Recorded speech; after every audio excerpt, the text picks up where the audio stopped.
Otep à tous. Hier, jeudi 30 novembre 2023, le ministre de la Défense du Mali a rencontré l'ambassadeur de la Turquie.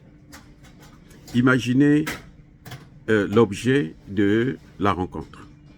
C'est que la Turquie aujourd'hui veut investir dans le Sahel carrément. La Turquie veut investir au Mali, au Niger et au Burkina Faso, dans les 3 pays. Et ça, c'est un grand problème pour la France qui est en train de perdre tout le Sahel. Et plus elle va continuer à chercher à mener la guerre contre les États du Sahel, plus elle va perdre tous les marchés. Parce que la France, en ce moment, ce qu'elle fait, c'est qu'elle est en train de préparer une intervention. Elle est en train de préparer comment il faut faire pour, comment dirais-je, neutraliser tous les progrès qui sont en train d'être réalisés actuellement dans le Sahel, entre les États du Sahel. Comment il faut faire pour éteindre cette lumière qui est en train de s'allumer. Et plus elle le fait, plus les autres sont en train de renforcer leur coopération. Parce qu'aujourd'hui, si la France veut intervenir, elle n'aura plus affaire seulement à la Russie, mais aussi à la Turquie. Souvenez, le président turc était en Algérie il n'y a pas longtemps pour aller demander justement, passer par l'Algérie pour demander à l'Algérie qui a de bonnes relations avec ces États du Sahel, notamment avec le Mali et le Niger, puisque vous savez que l'une des raisons qui a fait que la France ne puisse pas intervenir au Niger, c'était à cause de la position de l'Algérie.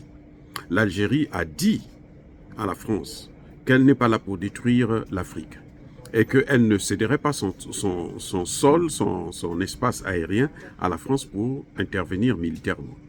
L'Algérie est allée même voir Tinubu pour mettre en garde le président Tinubu que s'il y a une intervention au Niger, ça va déstabiliser toute la sous-région et ce sera la continuité de ce qu'ils ont commencé en Libye, ce qui n'a rien apporté au Nigeria ni à l'Afrique, au contraire.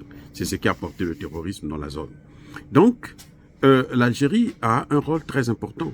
L'Algérie a aidé à éviter cette guerre, même si maintenant il se tourne vers le Tchad, mais ce n'est pas évident, puisque les populations tchadiennes ne l'accepteront jamais, même si Idriss Déby et Succès Masra sont pour, mais les populations ne seront pas pour, ils seront contre. Ça fait que la Turquie est passée donc par l'Algérie pour que l'Algérie puisse faciliter à la Turquie l'accès justement de ces États du Sahel. Et comme le ministre de la Défense a rencontré l'ambassadeur turc, ça entraîne des négociations directes entre les États du Sahel et la Turquie. Et puis, souvenez-vous une chose, c'est qu'au moment où nous parlons, il y a des experts des États du Sahel, les 3 pays, qui sont en train de négocier pour renforcer l'alliance entre l'alliance des États du Sahel. Donc c'est une aubaine pour la Turquie de avoir des interlocuteurs directs et parler directement avec eux. Et donc c'est pour la France encore un autre coup dur. Dire cela, c'est inciter à la haine ou à la violence. Non, il n'y a pas colère. Encore une fois de plus, bien-aimés frères et sœurs, soyez bénis. Soyez abondamment bénis par le Dieu des Kémites et par nos ancêtres angélisés.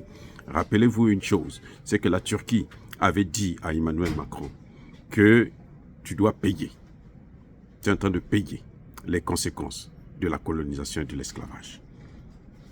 Encore une fois de plus, soyez bénis. Je persiste et je signe. Soyez abondamment bénis par le Dieu de Kémite et par nos ancêtres angélisés. Mais que tous ceux qui persécutent le continent africain le pillent et le déstabilisent, qu'ils soient noirs, blancs, chinois, arabes, indiens ou qui qu'ils soient punis, maudits, foudroyés, neutralisés, écrasés, effacés par ce Dieu de Kémite et par nos ancêtres angélisés. Vive l'Afrique éternelle, j'ai dit et j'assume.